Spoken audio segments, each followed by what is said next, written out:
Good morning dear students.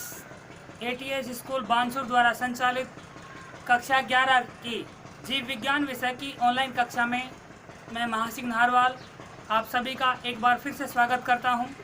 प्यारे विद्यार्थियों, आज के इस वीडियो में हम पंच जगत के अंतर्गत आने वाले जो 5 जगत हैं उनमें कुछ विशिष्ट लक्षणों के आधार पर तुलनात्मक अध्ययन करेंगे कि किस जगत में कोई विशेष लक्षण किस प्रकार का पाया जाता है। आइए देखते हैं। इस तुलनात्मक अध्ययन में सबसे पहले हमने आधार बनाया है कोशिका के प्रकार को कि पांचों जगतों में किस प्रकार की कोशिका पाई जाती है, वह प्रोकैरियोटिक है या यूकैरियोटिक प्रकार की है। तो यहाँ पर हम देखेंगे इसके अंदर मोनेरा जगत में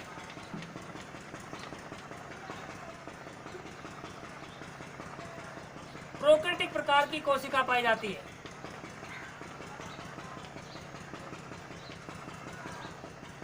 और प्रोटिस्टा के अंदर यूकैरियोटिक प्रकार की पाई जाती है।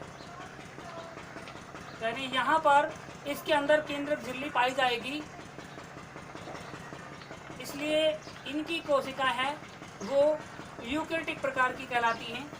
फंजाई, इनमें भी केंद्रक झिल्ली होती है, इसलिए इनकी कोशिका है वो यूकैरियोटिक प्रकार की कोशिका कहलाती है। प्लांटी और एनिमेलिया दोनों में ही यूकैरियोटिक प्रकार की कोशिकाएं पाई जाती हैं।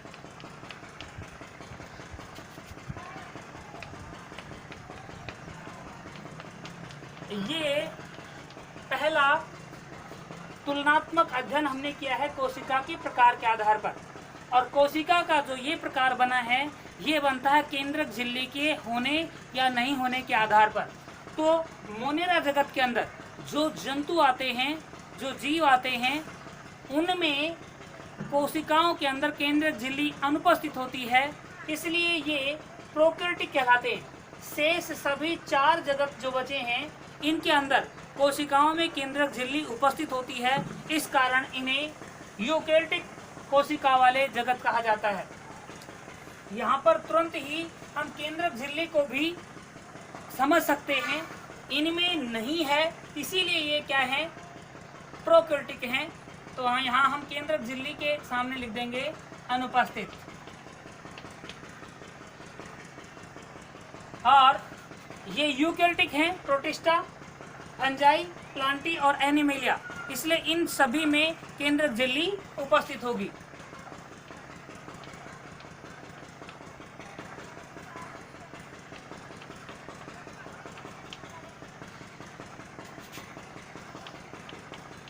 यहाँ पर हम एक केंद्रक झिल्ली का याद कर लेंगे तो आसानी से हमें कोशिका का प्रकार भी समझ में आ जाएगा, और कोशिका का प्रकार याद है तो केंद्रक झिल्ली उपस्थित है या अनुपस्थित है वो दोनों पता चल जाएंगे। क्योंकि प्रोकैरियोटिक में केंद्रक झिल्ली नहीं होती है और जो यूकैरियोटिक हैं उनमें केंद्रक झिल्ली उपस्थित होती है। तो मोनेरा जगत एक ऐसा है जिसके अंतर्गत जीव बिना केंद्रक झिल्ली वाले होते हैं, इसलिए ये प्रोकैरियोटिक होते हैं। शेष चारों जगत के जीवों की कोशिकाओं में केंद्रक झिल्ली उपस्थित होती है, इसी कारण ये यूकैरियोटिक जीव कहलाते हैं। इसके बाद हम कोशिका भित्ति का देखते हैं। कोशिका भित्ति है मोनेरा जगत के अंदर सेल्यूलोज रहित,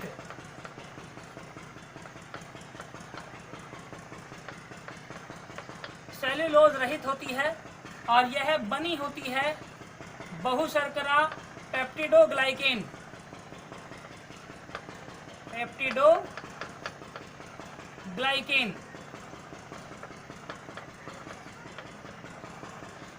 प्लस में अमीनो अम्ल।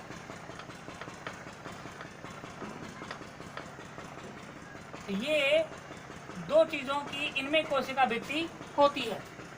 प्रोटिस्टा के अंदर कोशिका भित्ति कुछ में उपस्थित हो सकती है, बाकी सभी में नहीं होती।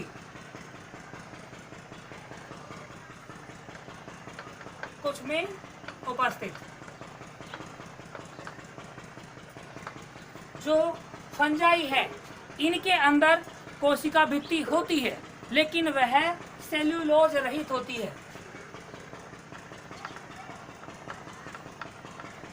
सेल्यूलोज रहित और उपस्थित होती है। सेल्यूलोज रहित कोशिका भित्ति होती है और इनमें पाई जाती है। यहाँ पर प्लांटी जगत के जीवों के अंदर सेल्यूलोज सहित कोशिका भित्ति पाई जाती है, यानी कोशिका भित्ति इनकी सेल्यूलोज की बनी हुई होती है, उसमें सेल्यूलोज पाया जाता है। सेल्यूलोज सहित और उपस्थित होती है। लेकिन एनिमेलिया जगत जो है, इसके जीवों में कोशिका भित्ति नहीं पाई जाती है, केवल केंद्रक झिल्ली और कोशिका झिल्ली पाई जाती है, यानी कोशिका झिल्ली ही उपस्थित इनमें होती है और कोशिका भित्ति इनमें अनुपस्थित होती है। तो यहाँ पर हमने लक्षण देखा कोशिका भित्ति का कि सेल्यूलोज रहित कोशिका भित्ति होती है जो पेप्टिडोग्लाइकेन और अमीनो अम्ल की बनी होती है। पेप्टिडोग्लाइकेन एक बहुशर्करा होती है। प्रोटिस्टा जगत के अंदर कुछ में कोशिका भित्ति पाई जाती है। फंजाई के अंदर सेल्यूलोज रहित कोशिका भित्ति पाई जाती है। प्लांटी जगत अर्थात पादपों के अंदर सेल्यूलोज सहित या सेल्यूलोज युक्त कोशिका भित्ति उपस्थित होती है। एनिमेलिया जगत के जीवों में कोशिका भित्ति नहीं पाई जाती है। इस प्रकार से हमने 3 लक्षण देखे। अब हम देखेंगे काय संरचना। काय संरचना में यह देखा जाता है कि जीव का शरीर एक कोशिकीय है या बहुकोशिकीय है। नंबर 2, बहुकोशिकीय है तो उसमें ऊतक बने हैं या नहीं बने हैं। इसके अलावा ऊतकों के साथ अंग पाए जाते हैं या नहीं पाए जाते। अंगों के अलावा अंग और तंत्र दोनों पाए जाते हैं या नहीं पाए जाते, यानी शरीर की जो संरचना है, जटिलता है, उसका अध्ययन किया जाता है। तो इसके अंदर काय संरचना में हम देखेंगे एक कोशिकीय, ये एक कोशिकीय होते हैं। कोशिका के अंदर ही एक कोशिका को ही जीव के शरीर के समस्त कार्य करने पड़ते हैं। तो ये जीव एक कोश के होते हैं, इनका शरीर केवल एक कोशिका का ही बना होता है। प्रोटिस्टा में अपन देखेंगे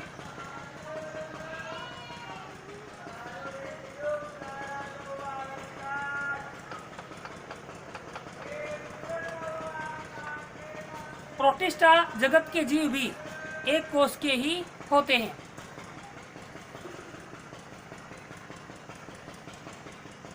उसके बाद अपन देखते हैं फंजाई, इनमें बहुकोशिकीय होते हैं। फंजाई जगत के जीव बहुकोशिक होते हैं, लेकिन इनमें अदृढ़ ऊतक होते हैं। अदृढ़ ऊतक पाए जाते हैं। यहाँ पर इसमें कोशिकाएं एक से अधिक होती हैं फंजाई में, लेकिन ऊतक पूरी तरह से संगठित नहीं होते हैं, विशिष्ट नहीं होते हैं, यानी ऊतकों की संरचना सामान्य होती है। उसके बाद प्लांटी के अंदर आते हैं। प्लांटी जगत के अंदर आने वाले जीव अर्थात प्लांट्स जो होते हैं वो बहुकोशिकीय होते हैं और इनमें ऊतक और अंग दोनों पाए जाते हैं। ऊतक और अंग दोनों पाए जाते हैं, लेकिन इसमें विशेष तंत्रों का अभाव पाया जाता है। यहाँ नेक्स्ट एनिमेलिया जगत के अंदर जो जंतु आते हैं वो मल्टी सेलुलर होते हैं, बहुकोश के होते हैं। इनमें ऊतक भी पाए जाते हैं, उनके द्वारा अनेकों अंगों का भी निर्माण किया जाता है और अनेक अंगों से मिलकर के तंत्र भी पाए जाते हैं। ऊतक, अंग, तंत्र तीनों उपस्थित होते हैं और जीव का शरीर सबसे जटिलतम हो जाता है। तो एनिमेलिया जगत के जीव जटिलतम संरचना वाले होते हैं। उसके बाद आता है पोषण की विधियां। यहाँ पर जो मोनेरा जगत के जीव हैं ये स्वपोषी होते हैं।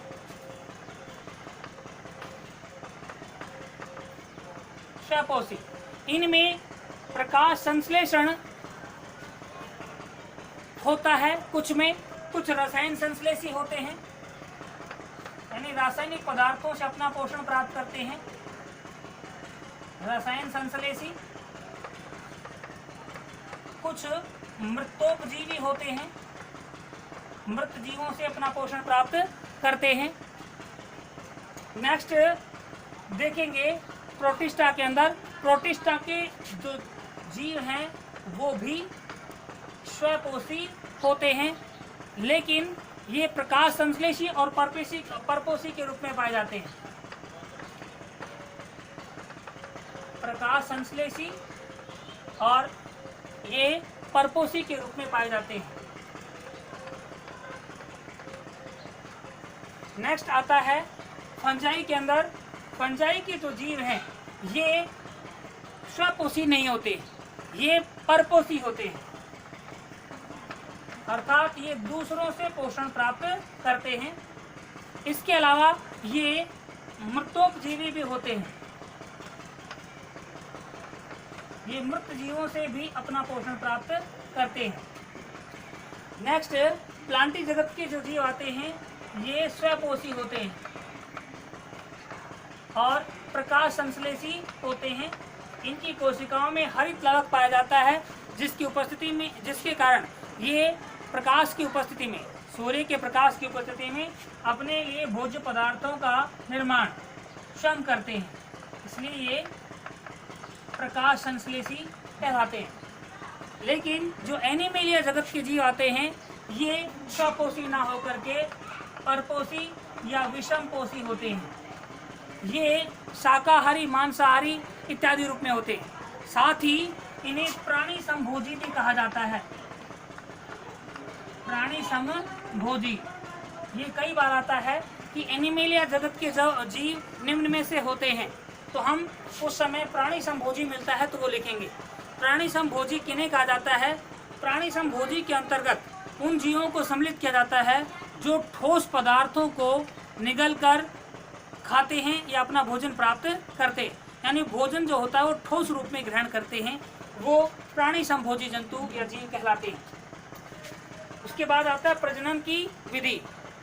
प्रजनन की विधि में जो मोनेरा जगत के जीव हैं इनमें संयुग्मन विधि द्वारा प्रजनन होता है, यानी वो अपने समान नई संतति उत्पन्न करते हैं। और प्रोटिस्टा जगत के अंदर संयुग्मन भी पाया जाता है और युग्मक संलयन भी पाया जाता है। वास्तविक निषेचन नहीं पाया जाता है। उपरोक्त तीनों के अंदर, फंजाई, प्लांटी और एनिमेलिया जगत के अंदर निषेचन पाया जाता है।